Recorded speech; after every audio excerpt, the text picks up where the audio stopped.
Hello, everybody. This is Joseph P. Farrell with news and views from the Nefarium on Thursday, October 3rd, 2019. Before we get to today's story, which is a very weird one, I want to remind everybody we do have a vid chat tomorrow afternoon, late afternoon, evening at 6:30 U.S. Central Time. As always, I'll be in the chat room early for a couple of hours for a little pre-chat, and then we'll get down to the questions at about 6:30. Okay, now today's story has a hole in it. Okay, um, quite literally, in fact, and in fact, as I think you're going to see that there are several holes. There is a story at news.com AU out of Australia that someone sent to me. I forget who it was, but thank you for sending this to me. This is weird. You remember the story last year of the International Space Station suddenly discovering that it was outgassing, that it was losing atmospheric pressure in the structure, and they couldn't figure out why.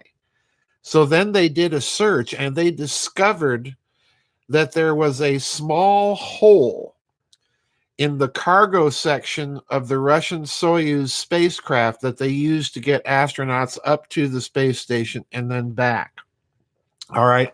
Russia right now is really the backbone of everybody else's space program, especially in connection to the space station, because they've got the docking experience. They've got a usable, very sturdy space capsule in the Soyuz spacecraft.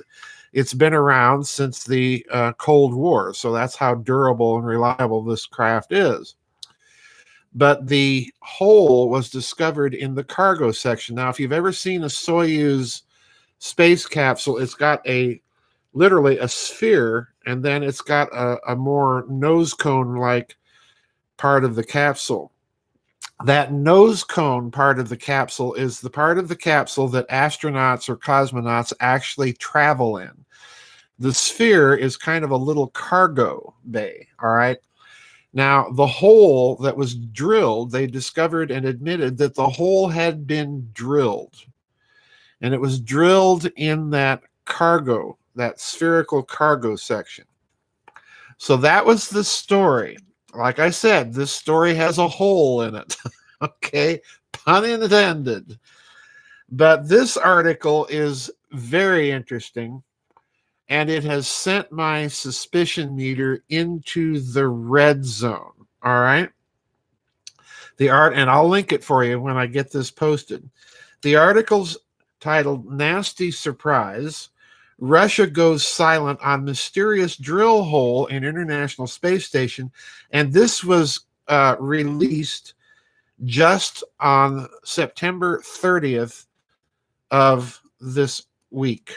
Okay, so in other words, this is a very late breaking story, and it went right off the radar. Listen to this. I'm going to read a lot of this story. The story is by Jamie Seidel. All right. So I'm reading from the beginning of this article.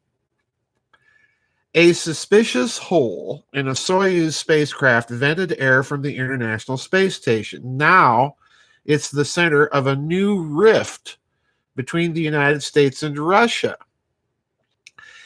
It was only 2 millimeters wide, but the hole had been carefully concealed. It had been plugged with listen carefully, it had been plugged with a resin that slowly disintegrated in the cold dryness of space and was hidden in a corner beneath a lining of insulation. It set off alarm bells on Earth and in orbit as the International Space Station's atmosphere slowly vented into space. A short time after it was discovered on August 29th last year, the recriminations began. Moscow accused the U.S. of deliberate sabotage. NASA was dumbfounded. Now Russia's space agency, Roscosmos, says that it has once and for all determined the cause of the mysterious deliberate hole aboard the Soyuz MS-09 crew vehicle. But it has been declared a state secret. The first alarm sounded as the Expedition 56 crew aboard the International Space Station slept. Mission controllers on the ground detected a small drop in cabin pressure. The 6 astronauts were under no immediate threat, so they let them sleep. Once they woke, they were given the task of scouring the walls of the 21-year-old space station in search of a pinprick-sized hole. Was it a micrometeor? Was it a stress fracture? Was it a component failure? The leak has been isolated to a hole about 2 millimeters in diameter in the orbital component or upper section of the Soyuz MS-09 spacecraft, NASA officials said at the time. Skipping a little bit. It wasn't a defect or an accident.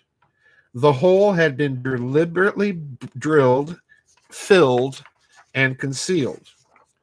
In September of last year, and I even blogged about this, the Russian Space Agency head, Dmitry Rogozin, confirmed it was a drill hole made by a person with a faltering hand, a reference to the drill bit scuff marks around it. Now, I hope you can see this. I normally don't show pictures, but there's the hole, and it's about 2 millimeters wide. You can see the person's finger down here, and you can see these drill scuff marks that were made as whoever tried to drill this hole.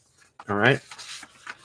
So there is accompanying pictures. Continuing. Rogozin vowed to find out who did it, either on Earth or in space.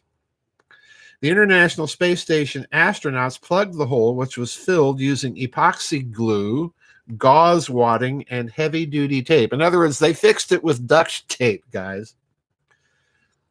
Skipping a little bit again. I can unequivocally say that the crew had nothing to do with this, the commander of the International Space Station Expedition 56, NASA astronaut Drew Feustel, said at the time. Skipping again.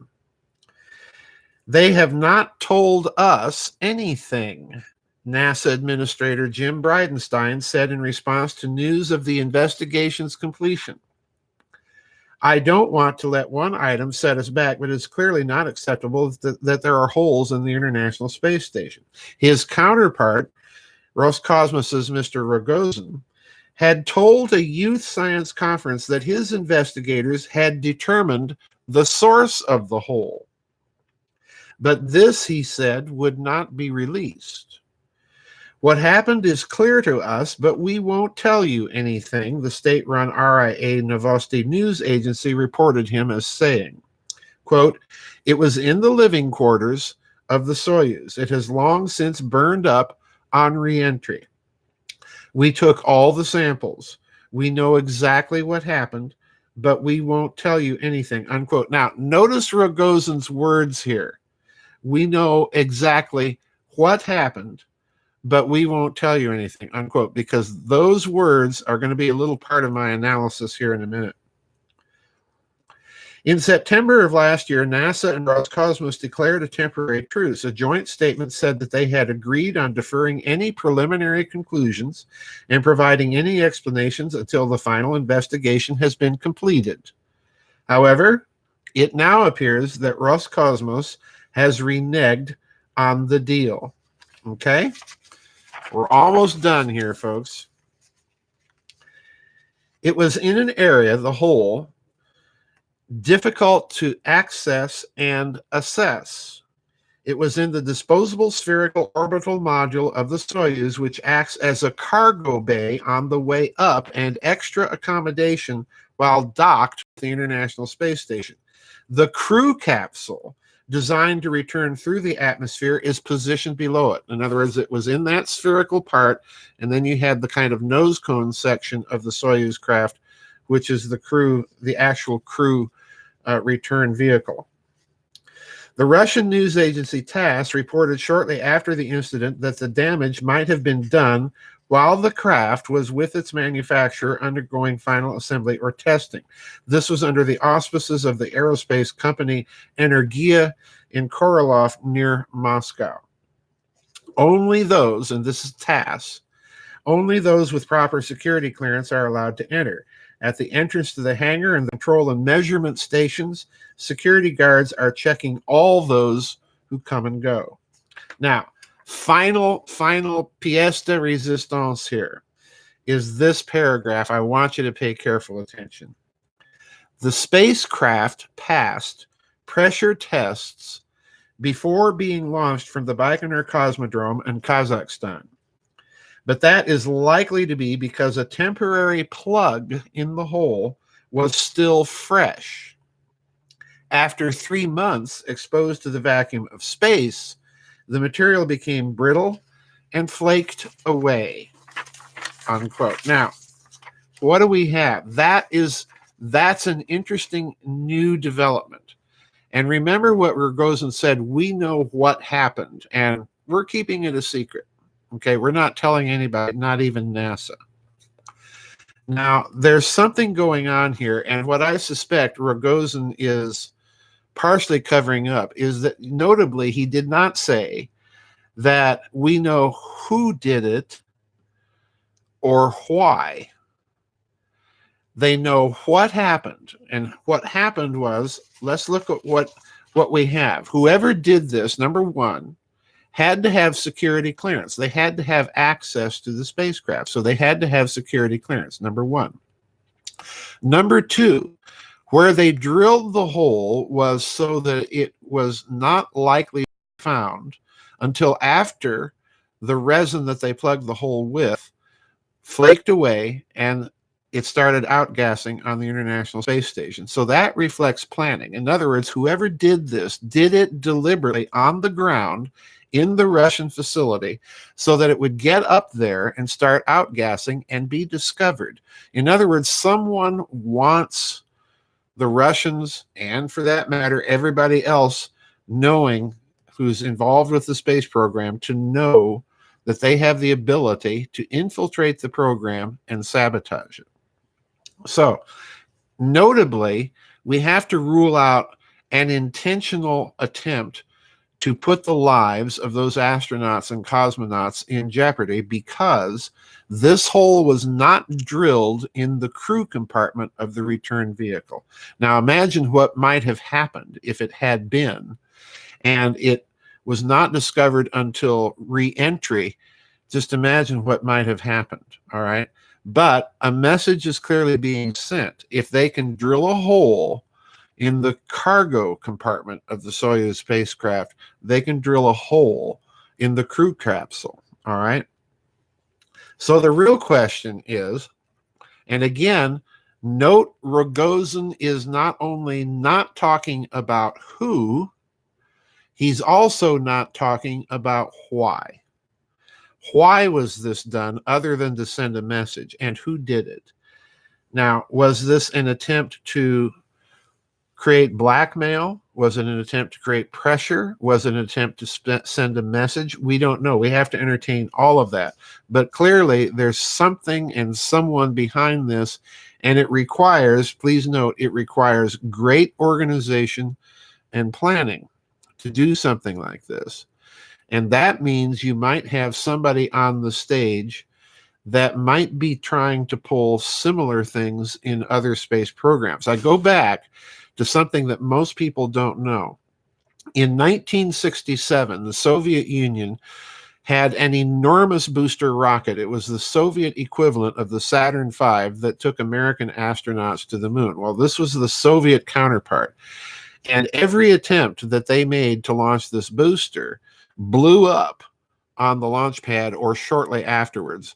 And the Soviets, and it's now fairly well thought by many people who know of these incidents, that these were acts of deliberate sabotage on the part of America to prevent the Soviets from beating America to the moon. So in other words, there was penetration of the Soviet space program there. The question is, who had the human intelligence, the boots on the ground, inside the Soviet Union at that time that could have had access to that sensitive booster rocket and been able to sabotage it? Are we dealing with the same implied group here? So there are, if you look at this story very carefully, there's not only a hole in the story, there are several other holes in the story. There are some questions here that we're not being told. And it may be because the Russians themselves don't know, or they don't have conclusive evidence yet as to who did it and why it was done. And let's also toss in a third question here. If you're getting inside sensitive space facilities inside of Russia that require security clearances, they also need to determine how it was done. All right. Is this part of a big network? Was this a one-off lone nut that did something like this, which I do not suspect? I think the fact that the Russians are being very closed-mouthed about this indicates that they're viewing this as a very serious situation. So in spite of the holes in this story, this is one to watch, folks. I wanted to bring it to your attention because we may be not only dealing with the likelihood of secret space programs, but now we may be dealing with the likelihood that those programs are beginning to become active in denying or at least sending messages to other space powers, whoever did this. And I'm not saying it was America. I'm not saying who it was because I don't know. But I do think there may be a connection between those Cold War era sabotage of Russian space missions and what's going on now. So that's it for today's news and views from the Nefarium. Like I said, there's a hole in the story. Don't forget the vid chat tomorrow, folks. Please get your questions in. Please do not wait to the last minute. I've already been getting questions for the last week. And by the way, just a schedule reminder.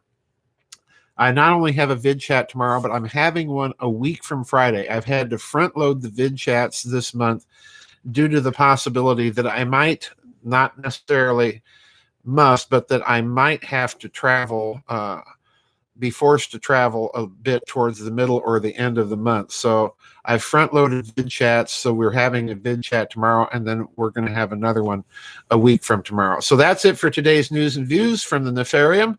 We'll see everybody on the flip side. Bye-bye, and God bless everybody.